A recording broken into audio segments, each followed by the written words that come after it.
नमस्कार, बहुत स्वागत है आप सभी का उत्तराखंड के बुलेटिन में। मैं हूं आपके साथ ज्योति यादव। जम्मू कश्मीर के पहलगाम में हमले ने पूरे देश को झकझोर कर रख दिया है और इस हमले में कई निर्दोष लोग शहीद हो गए हैं। आपको ये भी बताते चले कि इस हादसे से देश भर में आक्रोश है। तो वहीं कार्बेट नगरी रामनगर में भी लोहा और बर्तन व्यापारी एसोसिएशन के पदाधिकारियों और सराफा एसोसिएशन के पदाधिकारियों ने कैंडल मार्च निकाला और शहीद हुए लोगों के प्रति शोक व्यक्त किया है।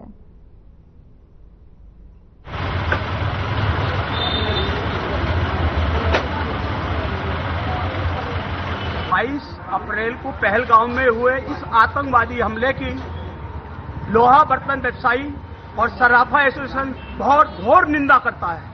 और आज हम पूरा समाज नहीं, पूरा देश माननीय मोदी जी से निवेदन करते हैं कि जिस तरीके से हमारे देश पे इन कलंकित आतंकवादियों ने हमला करा है, इसका बदला 140 करोड़ व्यक्ति जो देश का आपके साथ है, आप इसका बदला जरूर लें। यही हमारा उसका उद्देश्य। निर्मम हत्या आतंकवादियों को हुई, उनके द्वारा आतंकवादियों द्वारा हुई।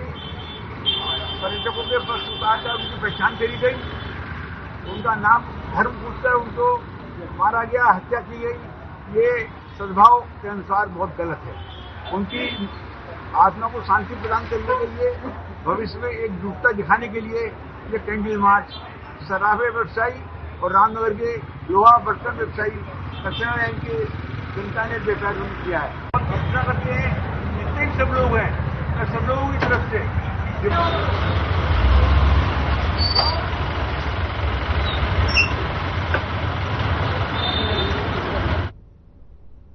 जम्मू कश्मीर के पहलगाम में हुए आतंकी हमले को लेकर देश में आक्रोश है। प्रदेश में इस हमले के खिलाफ जगह जगह प्रदर्शन किया जा रहा है। आतंकी हमले के विरोध में दिनेशपुर में बजरंग दल के कार्यकर्ताओं ने अनोखा प्रदर्शन करते हुए पाकिस्तान के झंडे को सड़क पर चिपकाकर उसको पैरों तले रौंदा और पाकिस्तान मुर्दाबाद के नारा लगाया। इस दौरान पाकिस्तानी झंडे के ऊपर से लगातार वाहन गुजर रहे और बजरंग दल के नगर अध्यक्ष पंकज चक्रवर्ती ने कहा कि पहलगाम में आतंकी हमले को लेकर देश में आक्रोश है। भारत सरकार के प्रति हमारा पूरा समर्थन है। जल्द से जल्द पाकिस्तान के खिलाफ कठोर कार्रवाई की जानी चाहिए।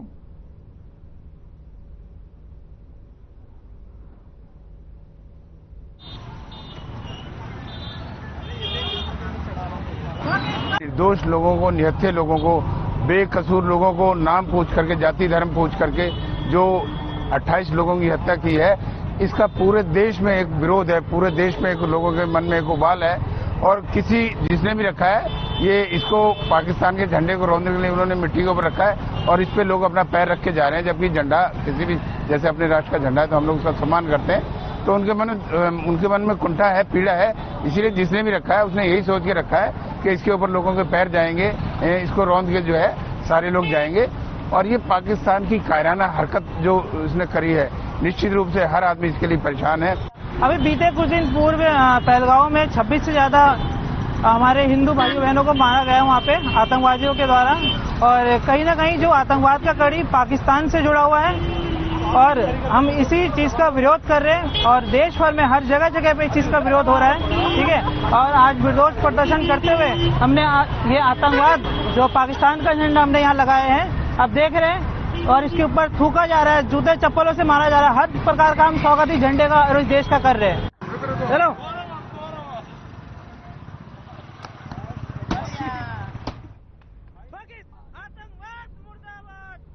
लालकुआ के बेरी पढ़ाव स्थित ग्राफिक एरा हिल यूनिवर्सिटी के परिसर में कैरियर गाइडेंस सेमिनार का आयोजन किया गया और आपको बताते चले कि जिसमें आसपास के क्षेत्र के 800 से अधिक उत्साहित छात्रों ने भाग लिया, जिन्हें भविष्य के लिए महत्वपूर्ण कैरियर संबंधी जानकारी दी गई। और वहीं कार्यक्रम में ग्राफिक एरा समूह के चेयरमैन और प्रेसिडेंट ऑफिसर प्रोफेसर डॉक्टर कमल घनशाला ने भी शिरकत की। उन्होंने कहा कि आर्टिफिशियल इंटेलिजेंस और ऑटोमेशन भविष्य की सबसे बड़ी तकनीकी क्रांति है। और साथ ही उन्होंने बताया कि ग्राफिक एरा छात्रों को एआई, मशीन लर्निंग, रोबोटिक्स और ऑटोमेशन और अत्याधुनिक क्षेत्र में गुणवत्तापूर्ण शिक्षा और प्रशिक्षण प्रदान करने के लिए पूरी तरह से तैयार है। इस दौरान एक अभूतपूर्व उन्नत रोबोट का अनावरण किया गया।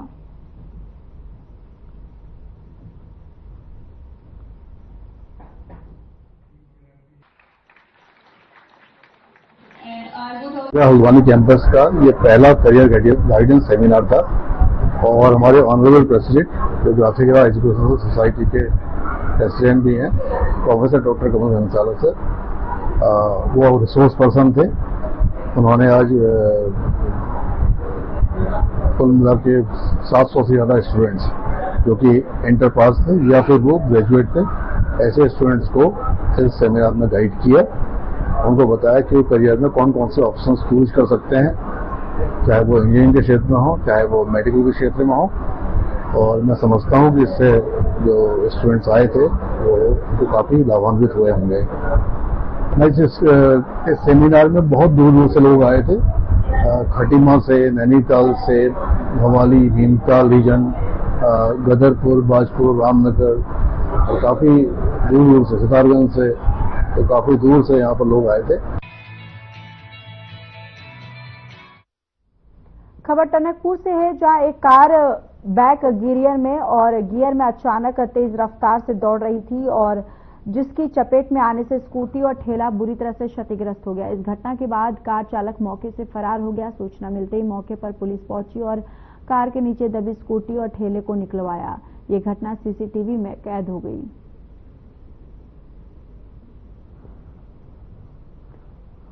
तो देखिए, तेज रफ्तार का कहर देखने को मिला है, जहां पर बैक गियर में तेज रफ्तार कार जो है टकरा गई है। स्कूटी और ठेला जो है आपस में टक्कर हुई है और इस पूरी वारदात जो है ये घटना सीसीटीवी कैमरे में कैद हो गई है।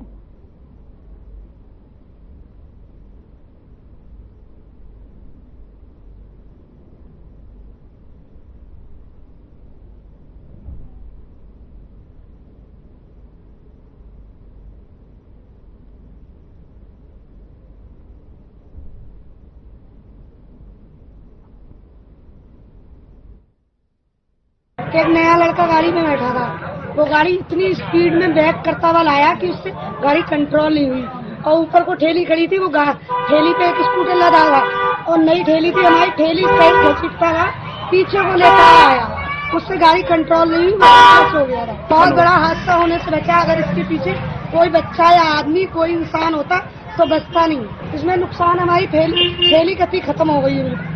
स्कूटर तो चलो कबाड़े का था, कोई बात नहीं, ठेली हमारी नई थी, वो बिल्कुल खत्म हो चुकी है।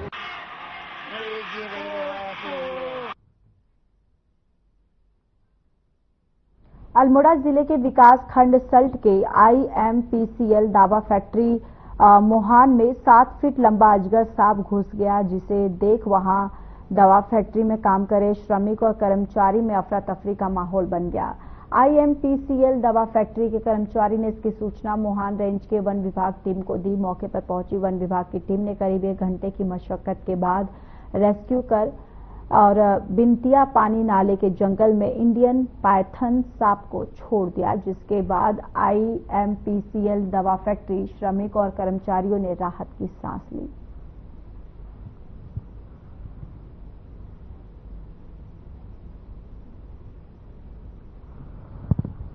तो देखिए, तस्वीरों में भी आप देख सकते हैं कि कितना विशाल ये अजगर है और दवा फैक्ट्री में जब अजगर यहाँ पर आया तो दवा फैक्ट्री में अफरा तफरी का माहौल हो गया। लोग पूरी तरह से डर गए, जिसके बाद वन विभाग को इसकी सूचना दी गई। वन विभाग पहुंचा। 1 घंटे के कड़ी मशक्कत के बाद इसको वन विभाग ने पकड़ के और पानी में छोड़ा, जिसके बाद वहां पर जो कर्मचारी थे उन्होंने राहत की सांस ली।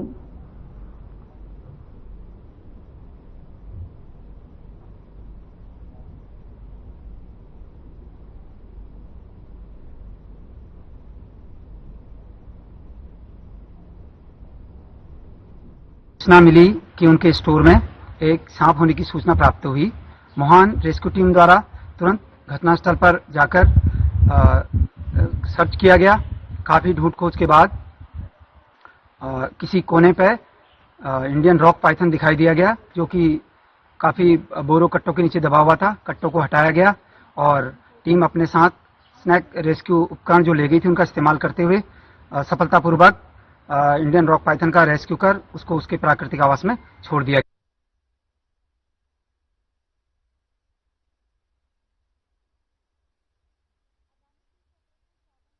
शुरू होने जा रही है, जिसको लेकर सरकार तैयारी में जुटी है।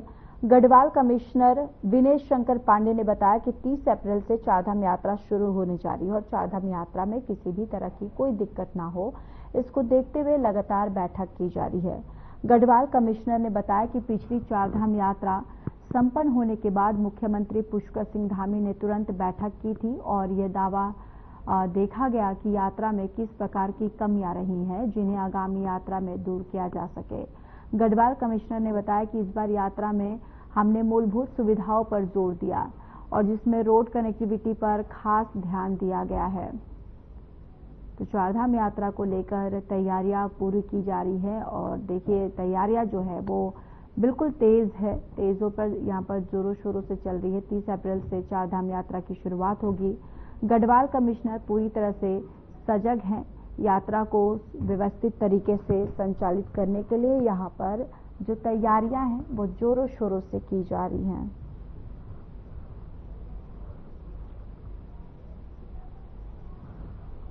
देखिए, इस बार चारधाम यात्रा को हम लोगों ने पिछली चारधाम यात्रा में जो कमियां हुई थी उन कमियों पर काफी विचार विमर्श किया और पिछली यात्रा समाप्त होते ही माननीय मुख्यमंत्री जी की अध्यक्षता में तुरंत बैठक हुई थी। माननीय मुख्यमंत्री जी का ये निर्देश था कि जो पिछले वर्ष की यात्रा संपन्न हुई है उसमें क्या क्या कमियां रही हैं, कहां कहां पर हमें दिक्कतों का सामना करना पड़ा, उन सब की एक होलिस्टिक अप्रोच लेते हुए एक उसका समाधान निकलना चाहिए। माननीय मुख्यमंत्री जी के स्तर से 3 बैठकें हुई, चीफ सेक्रेटरी लेवल पर हुई। मैंने स्वयं भी सभी संबंधित जनपद के जिलाधिकारियों के साथ, वरिष्ठ पुलिस अधीक्षक और जितनी कार्यदायी संस्थाएं हैं उनके साथ बैठकें की। हल्द्वानी के चोरगलिया सितारगंज मार्ग पर 2 तेज रफ्तार गाड़ियों की भिड़ंत हो गई। हादसे में एक वाहन चालक की मौके पर ही मौत हो गई, जबकि दोनों गाड़ियों में सवार 6 अन्य लोग गंभीर रूप से घायल हो गए।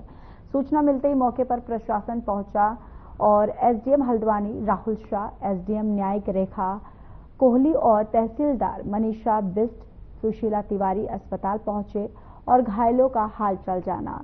अधिकारियों ने डॉक्टरों को घायलों के बेहतर इलाज के निर्देश दिए। तो तेज रफ्तार का कहर देखने को मिला है, जहां पर 2 तेज रफ्तार गाड़ियों की भिड़ंत हुई है और देखिए चालक की मौत हो गई है इस हादसे में। वहीं 6 लोग घायल हैं जिनका उपचार जो है वो चल रहा है। और ये तस्वीरें गाड़ी किस तरीके से धू धू कर यहाँ पर जलती हुई, इन तस्वीरों से ही अंदाजा लगाया जा सकता है कि ये आखिरकार ये एक्सीडेंट जो है ये कितना भयानक होगा।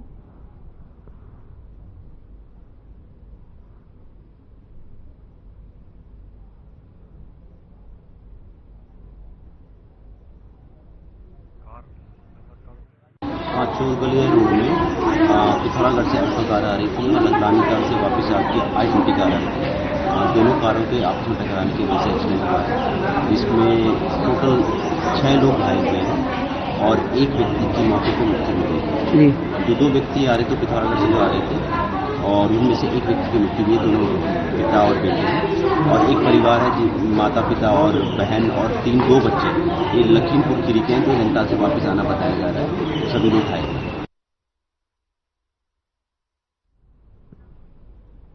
देहरादून जनपद में कन्या भ्रूण हत्या और लिंगानुपात में सुधार लाने को लेकर कुछ समय पहले सीएमओ कार्यालय में जागरूकता कार्यशाला का आयोजन किया गया। इस बात पर देहरादून के सीएमओ डॉक्टर मनोज कुमार शर्मा ने कहा कि जनपद में खुले नए अल्ट्रासाउंड सेंटर के संचालक और कुछ एनजीओ भी इस कार्यशाला में शामिल हुए हैं, जिसमें भ्रूण हत्या की रोकथाम के लिए सख्त नियम बनाए जाने पर चर्चा की गई।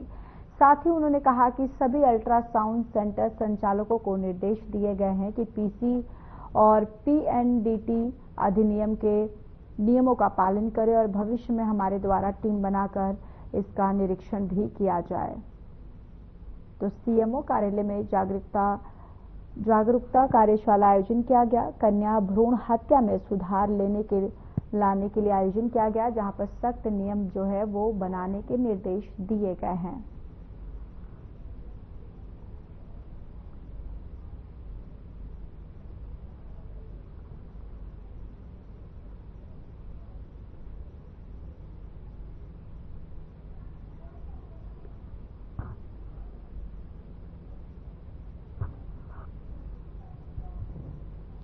कंसर्न को लेकर के एक मीटिंग अभी पीएनडीटी की वर्कशॉप हमारे द्वारा की गई थी। जो नए जो हमारे अल्ट्रासाउंड सेंटर जो खुले हैं उनके जो संचालक है उनको करने के लिए ओरिएंटेशन करने के लिए ये वर्कशॉप एक की गई थी। अन्य जो हमारे एनजीओ थे जो इसमें इन्वॉल्व रहते हैं उनको भी इसमें शामिल किया गया था। इसका उद्देश्य यही था कि किस तरीके से जो इस तरह की जो चीजें देखने वाली कि भाई लिंगानुपात जो घट रहा है उसके क्या कारण है और कैसे इसको दूर किया सकता है और किस तरीके से और हम सख्त रेगुलेशंस बना सकते हैं जिससे कि इस चीज पे रोक लगा सके।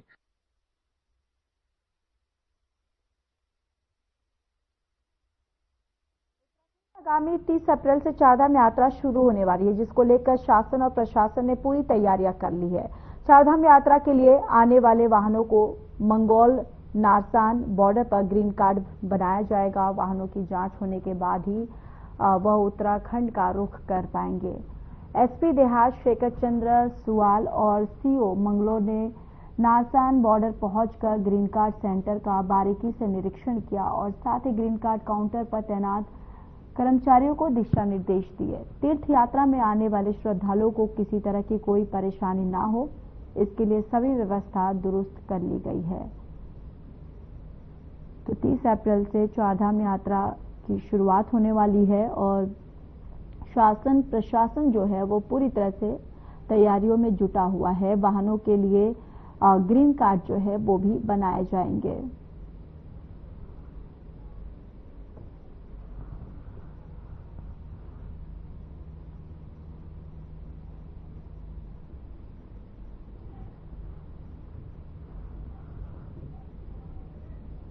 एरिया भी होती है जब आगे जाम की स्थिति होती है या रश ज्यादा होता है। दूसरा यहाँ पर रजिस्ट्रेशन चेकिंग का भी काम होता है और अदर डिपार्टमेंट जैसे अभी आप देख रहे हैं रोडवेज या ट्रांसपोर्ट डिपार्टमेंट का यहाँ काउंटर रेडी हो चुका है। पुलिस की व्यवस्था भी ओके है, ड्यूटी चार्ज तैयार है, तो लगभग चीजें ओके और तो अब एग्जीक्यूट हो जाएंगी कल से।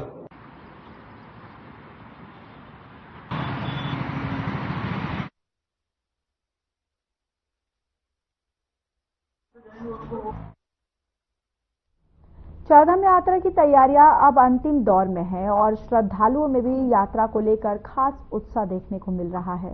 30 अप्रैल से शुरू हो रही चारधाम यात्रा के लिए ग्रीन कार्ड जारी होने लगे हैं और ग्रीन कार्ड वाहन मालिकों के लिए एक तरह का सुरक्षा प्रमाण पत्र है जो यात्रा के दौरान बसों की तकनीकी जांच और मानकों का पालन सुनिश्चित करता है। तो वहीं यात्रा की तैयारियों को लेकर परिवहन विभाग भी पूरी तरह से अलर्ट मोड पर आ गया है।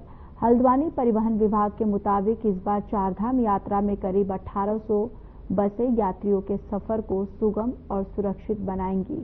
तो वहीं कुमाऊं मंडल से भी 80 से 100 बसों को चारधाम यात्रा के लिए रवाना किया जाएगा। इस संबंध में कुमाऊं यूनियन को भी आवश्यक दिशा निर्देश जारी कर दिए गए हैं।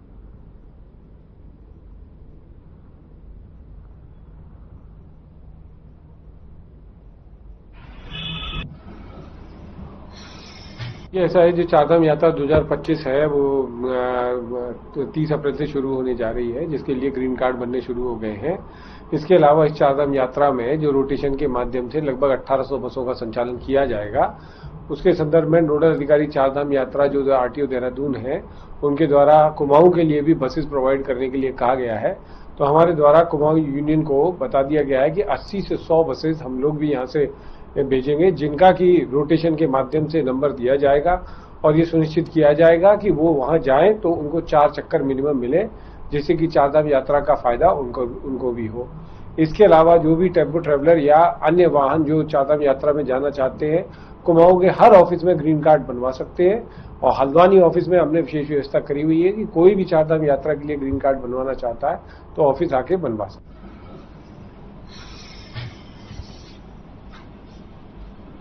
मुख्यमंत्री पुष्कर सिंह धामी दिल्ली दौरे पर है। इस दौरान राज्य के विकास से जुड़े मुद्दों को लेकर उनकी केंद्रीय मंत्रियों से मुलाकात हो सकती है। सीएम पार्टी के केंद्रीय नेताओं से भी भेंट कर सकते हैं। सीएम उन्हें चारधाम यात्रा में आने का न्योता भी देंगे। माना जा रहा है कि मुख्यमंत्री राज्य के उन मसलों पर वही चर्चा कर सकते हैं जो केंद्र सरकार में लंबित है। इनमें ज्यादातर अवस्थापना, विकास, सड़क, रेल और हवाई कनेक्टिविटी से जुड़े प्रस्ताव है। सीएम राष्ट्रीय नेताओं से भी भेंट कर सकते हैं। तो राज्य सरकार के मंत्रिमंडल का भी विस्तार होना है, तो नए प्रदेश अध्यक्ष पर भी निर्णय जल्द होने की संभावना है।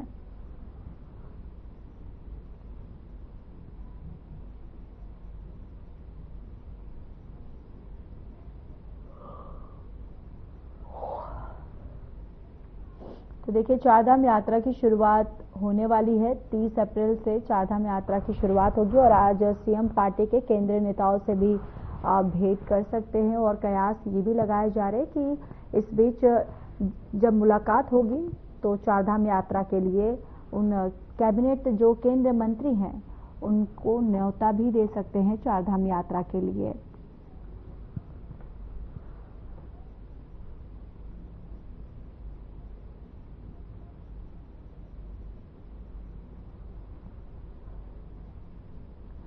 अप्रैल से प्रदेश में चारधाम यात्रा की शुरुआत होने जा रही है। इसी क्रम में मुख्यमंत्री पुष्कर सिंह धामी ने जिला अधिकारियों के सतत वर्चुअल बैठक की। इस दौरान सीएम धामी ने निर्देश दिए कि राज्य के धार्मिक और पर्यटक स्थलों पर सुरक्षा व्यवस्था चाक चौबंद रखी जाए। चारधाम यात्रा के दौरान और अन्य महत्वपूर्ण मामलों में विभिन्न माध्यमों से फेक न्यूज चलाने वालों तत्काल कार्रवाई की जाए और जिला अधिकारियों द्वारा सही जानकारी नियमित रूप से विभिन्न माध्यमों से साझा की जाए। तो 30 अप्रैल से चारधाम यात्रा शुरू होने वाली है और डीएम ने भी चारधाम यात्रा को लेकर यहां पर वीडियो कॉन्फ्रेंसिंग के जरिए बैठक की है और मुख्यमंत्री पुष्कर सिंह धामी जो है वो भी इस बैठक में वर्चुअली जुड़े थे और यात्रा की तैयारियों को लेकर तमाम किस तरीके से व्यवस्थाएं की जाए उस पर चर्चा की गई। ऋषिकेश में चारधाम यात्रा 30 अप्रैल से शुरू होने जा रही है। आपको बताते चले कि यात्रा को लेकर व्यापक स्तर पर तैयारी की गई है। चारधाम यात्रा रजिस्ट्रेशन के लिए ट्रांजिट कैंप में रजिस्ट्रेशन सेंटर बनाया गया है और चारधाम यात्रा और रजिस्ट्रेशन की बढ़ती संख्या को देखते हुए इस बार 30 रजिस्ट्रेशन काउंटर लगाए गए हैं। यात्रियों की सुविधा के लिए ट्रांजिट कैंप में स्वास्थ्य कैंप लगाए गए हैं और जिसमें तीर्थ श्रद्धालुओं का चेकअप जैसे बीपी, ब्लड प्रेशर, शुगर सहित कई बीमारियों को चेक करके यहां से यात्रा के लिए रवाना किया जा रहा है और बिजली और पानी, टॉयलेट्स आदि की व्यवस्था भी की गई है।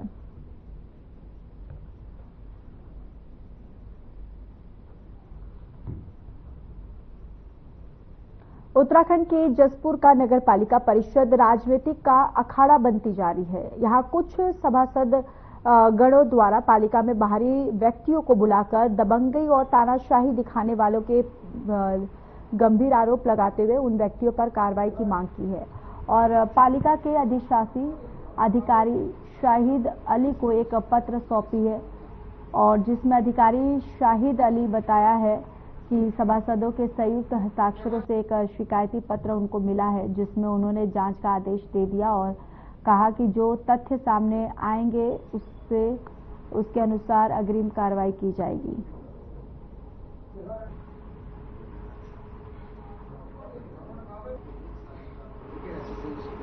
सभासदों के संयुक्त हस्ताक्षर से पत्र प्राप्त हुआ है जिसमें इस विषय की जानकारी दी गई है। ऐसे कुछ तथ्य प्रकाश में आए हैं जिसकी मेरे द्वारा संबंधित को जांच कराने के लिए रिपोर्ट प्रस्तुत करने हेतु अपने विभाग के स्टाफ को निर्देशित कर दिया गया है। इस संबंध में जैसे ही रिपोर्ट प्राप्त होगी उसके हिसाब से कार्रवाई की जाएगी। पालिका का कोई स्टाफ इस संबंध में कोई पाया जाता है तो उसके खिलाफ भी कार्रवाई की जाएगी। शिकायत जो हमने लेटर दिया है, हम तो नहीं चाहते कि आपस में मेंबरों में कोई भी वाद विवाद हो। समझाने की हमने पूरी कोशिश करी, एक बार बैठ के बात करने की कोशिश करी। मैंने कम से कम 100 फोन किए होंगे, भैया एक बार बात कर लो, एक बार बात कर लो। फोन उठाया नहीं और उठाते तो कहते हैं हमारी मर्जी, बताओ क्या कहना चाहती हो। मैं ये तो कोई बात नहीं है बात करने का ढंग आपका। मैंने 50 बार समझाया है कि भैया कि तो आप इतने मतलब आप मेंबर नहीं हो, मेंबर पति हो, मतलब हमें धमका रहे हो। मतलब एक लेडीज को एक मेंबर समझ के धमका रहे थे वो। उत्तराखंड से होकर गुजरने वाली ऐतिहासिक कैलाश मानसरोवर यात्रा इस बार फिर से शुरू हो रही है और विदेश मंत्रालय भारत सरकार के सहयोग से कैलाश मानसरोवर यात्रा का पहला दल 30 जून को उत्तराखंड में प्रवेश करेगा और इस बार 50 सदस्यों के 5 दल कैलाश मानसरोवर का यात्रा करेंगे। इस यात्रा संबंधित सभी तैयारियां कुमार मंडल और विकास निगम और पिथौरागढ़ जिला प्रशासन ने शुरू कर दी है। कुमाऊं कमिश्नर दीपक रावत ने बताया है कि मानसरोवर यात्रियों के लिए पर्यटक आवास, गृह और समुचित व्यवस्था कुमाऊं मंडल विकास निगम को दी गई है।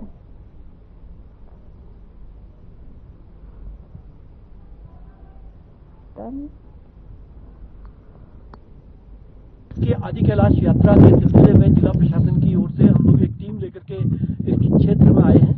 पीछे हमारे आदि कैलाश भगवान बादलों की ओट में है।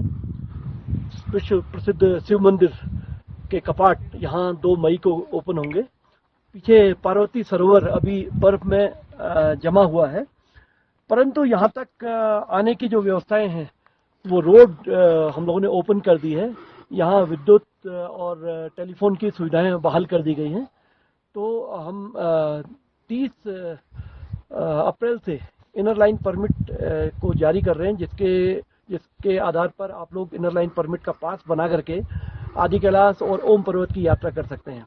इसमें कुमाऊं मंडल विकास निगम, क्योंकि इसकी तरह से नोडल एजेंसी है जो इसको कराती है और इसके जितनी भी लॉजिस्टिक्स हैं वो उसको देखती है, और इसमें बाकी स्टेक होल्डर जिसमें एडमिनिस्ट्रेशन, गवर्नमेंट, बीआरओ, बहुत हद तक आईटीबीपी, ये सब स्टेक होल्डर्स हैं जो इससे कराते हैं, क्योंकि एक मुश्किल टेरेन में ये यात्रा होती है और इसमें काफ़ी जगह से लोग आते हैं। एक बड़ी हाइट पे होती है जिसमें मेडिकल इश्यूज का भी मामला रहता है और एक तरह से इंटरनेशनल एक यात्रा है।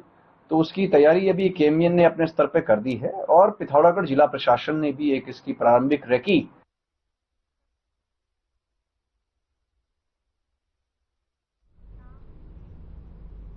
चलिए, इस बुलेटिन में इतना ही। नमस्कार।